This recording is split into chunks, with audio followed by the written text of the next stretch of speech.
This is Shockwave News Live. You can find me online. Go to twitter.com/Shockwave News 1. And you can also find me at Anchor. That's anchor.fm/Shockwave News. I'm also on Spreaker. That's Spreaker.com/Shockwave News. And of course, soundcloud.com/Shockwave News. Now let's get right into the news. Like, subscribe, share if you like this podcast. All right, let's get right into the news. From naturalnews.com, I have an article here, a headline article. Government tyranny is far more dangerous than COVID-19. We must not slide into socialism or communism as we attempt to survive the coronavirus. And the article goes on to say, as much as the coronavirus is very dangerous and very real, bioweapon that is engineered for extreme human life, there is another danger in our world, and that has a mass murdered over 250 million people in the 20th century alone. And that is the force of destruction. Death is government tyranny. Government tyranny. And the 20th century alone, socialist and communist regimes mass murdered 262 million people, according to the detailed analysis conducted by the University of Hawaii, spanning the 20th century of China, Germany, Japan, Turkey, Vietnam, and the Soviet Union, among many others, carried out by mass murder on a scale never seen before, never witnessed in human history. China alone mass murdered over 76 million of their own people to consolidate power in the hands of communists. Largely under Stalin, the former Soviet Union mass murdered nearly 62 million people. So that's something to think about. That's crazy. That's insanity. We have to be concerned about government tyranny and our rights here in the United States. I don't know how many people are listening to the podcast. This gets out to thousands of people. I don't know in which countries, but when I'm talking specifically here in the United States. The government tyranny, as we see with the coronavirus, has gotten out of control. I'll give you an example. Governor of Michigan, Gretchen Whitmer, I believe is her name, the governor of Michigan, she's called for a total lockdown. That lockdown consists of you can't even go to another person's home. You can't even go to Home Depot to buy seeds, or Lowe's in that case over there in that area. It's total insanity. You can't do this, you can't do that, you can't leave, you can't visit friends, you can't visit your mother in a nursing home or your father if they're in a nursing home or ALF. The lady has got to the point where the power, she's just lost her friggin' mind. And a lot of times, a lot of these Democratic governors, what they do is they get to a point whereby they just get on a power trip, and the power goes to their head when they can declare a state of emergency and they can use their executive powers. Most of the power, a lot of times when you tell somebody you can't travel from point A to point B, that's unconstitutional. Most of the power, when they start to get this crazy idea, they can order and they can tell people what to do and how to do it and everything else like that. It becomes insanity. And not only it becomes insanity, it's to the point where it's all unconstitutional. You absolutely cannot treat people like slaves.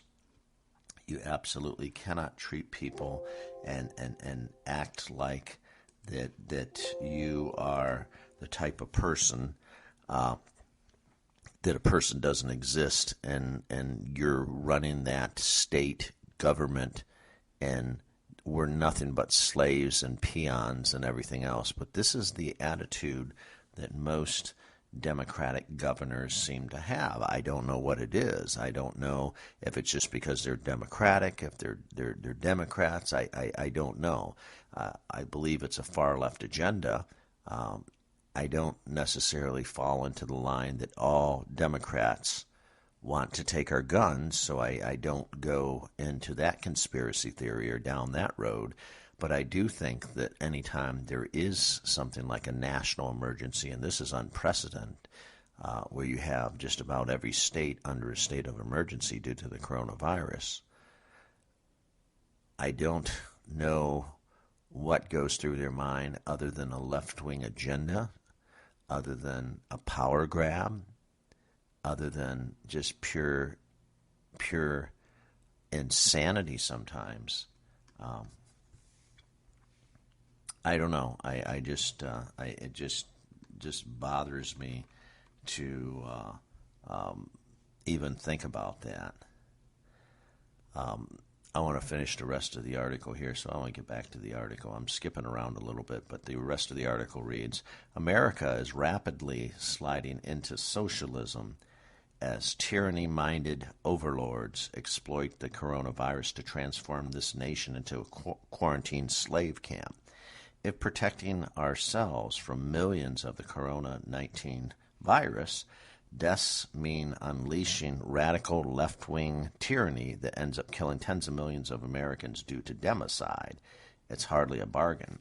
While we must take the Wuhan coronavirus seriously, we must not abandon our principles, our self-governance and liberty in the process.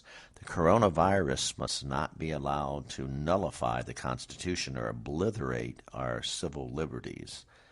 Speaking of enemies of humanity, guess who the new communists are quarantining human conversations, idea, and speech? This is what they're thinking about. And they have a photo here, Adolf Hitler, Benito Mussolini, Joseph Stalin, Pol Pot, Mao Zedong, and then, of course, now they're saying that the dictators are Mark Zuckerberg of Facebook, Jack Dorsey of Twitter, Jeff Bezos of Amazon, Sundar Pichai of Google, and, of course, Tim Cook of Apple. Isn't it interesting? We've been under a speech lockdown for 4 years, but almost nobody protested that. Big tech has already demonstrated that kind of prison camp.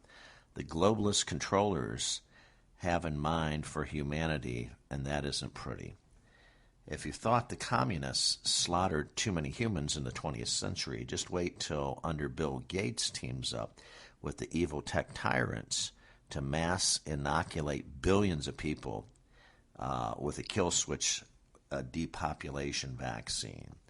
By the time the techno-fascists are done with their genocide mission, even over 262 million people who will be mass slaughtered by socialist communists, this will look like a walk in the park. So let me know what you think of this. This article by naturalnews.com. And again, I skipped around a little bit, but just to get to the meat and potatoes of the article, I do agree. I think that in certain areas we're underacted by the government and a lot of by the governors. Certain areas, I'll give you an example. I'm here in Central Florida.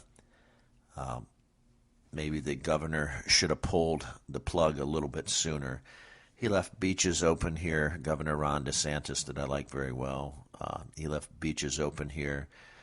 A lot of things, businesses open, and the coronavirus just spread. There's a lot of infection. There's over 30,000 down here, people infected in the state of Florida. So did he leave things over, let things run too long? Yes, he did. But eventually we did close things down. The virus, I think, is slowing like it is starting to slow all over the United States.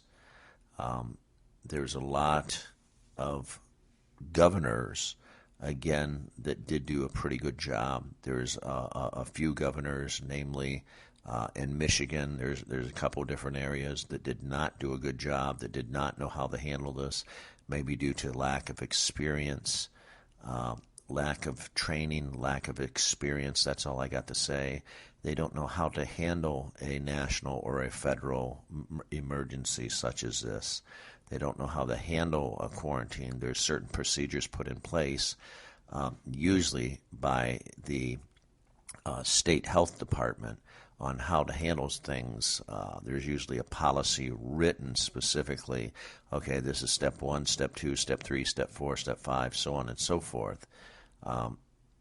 It just gets me when you have people out there in these various states that they just think that this is time when the nation is, when we have a pandemic such as this, such as the coronavirus, and this is the time to start acting crazy. This is the time to start pushing radical policies. This is the time to start telling people you can't ever go out again. You must stay in your house. You must be locked down.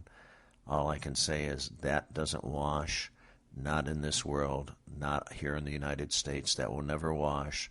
There's well over 150 million gun owners, and if the government tries this ever again, I guarantee you all the patriots and all the gun owners and all the people in this country, if they are forced to be locked down any much longer, they will not put up with this. They will march peacefully. They will march upon the state's capitals. They will protest. They will not be pushed around by a government tyranny from state to state. I don't care if you're in Hawaii, all the way to California, all the way to Florida, all the way up to New York and back. We won't take this. We won't take this crap. We won't take this shit. We will not be pushed around any longer from these state governors. And I hope somebody's listening to this, and I hope you understand this, that we will do whatever it is we need to do to get this country rolling again, get it back up, get it rolling, but we will do it in a peaceful, civil, professional manner. If you push us, we will push you. If you harm us, what we will do is we will do whatever we need to do to resolve the issue or the problem as patriots in this country. This is Shockwave News reporting live. Let me know what you think of this article. You can find me online at anchor.fm. That's anchor.fm and /Shockwave News. And you can also find me on Spreaker. That's Spreaker.com/Shockwave News live. And you can find me on SoundCloud, soundcloud.com/Shockwave News. This is Shockwave News reporting live. Take care of yourself. Be safe. God bless. I'm out of here.